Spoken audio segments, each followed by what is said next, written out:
Hello everyone. तो आज मैं मेरी बात नहीं करूँगी, मेरे पति की बात करूँगी। मेरे पति को हमेशा ऐसा लगता है कि शायद लगता होगा क्योंकि मैं इतने झगड़े करती हूँ, लेकिन मेरे झगड़े करने की भी वजह है और उसका ये सोचना कि मैं उसको नहीं समझती हूँ, उसकी भी वजह है।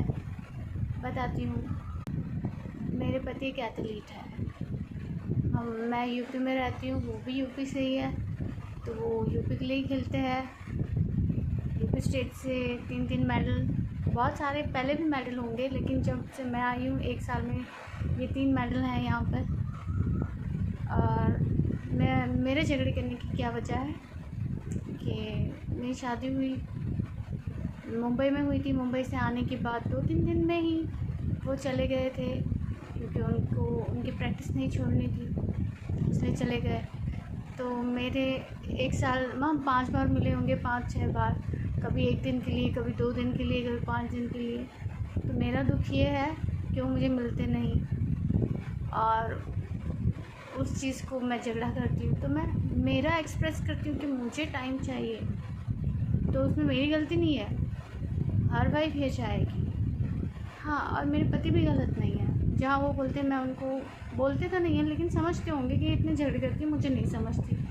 मैं उनको भी समझती हूँ कि वो एथलीट है, वो बहुत सारी चीज़ें, मतलब एथलीट एक दिन में नहीं बनते हैं।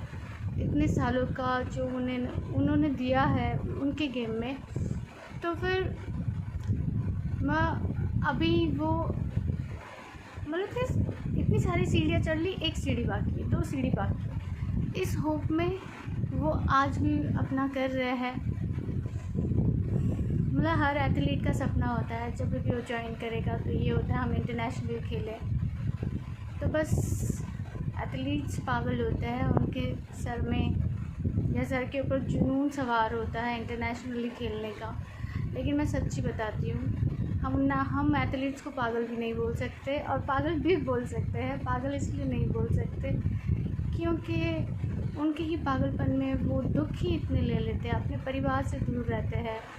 बहुत सारे फेस्टिवल्स होते हैं जो अपने परिवार के साथ नहीं बना सकते, और जब मतलब उनकी ट्रेनिंग्स होती है, एक जगह पर हुई, नई जमा दूसरी जगह पर गए, तो उस वजह से भी उनको कितने सारे चेंजेस, कभी सेटल एक जगह पर रह ही नहीं पाते।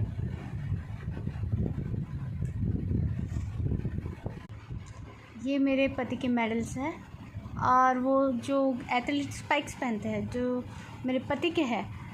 मेरे को बहुत इच्छा है कि मैं ऐसे बहुत सारे मेडल्स उनके संभाल कर रखूँ, स्पाइक्स को भी, क्योंकि वो उनकी मेहनत बताते हैं।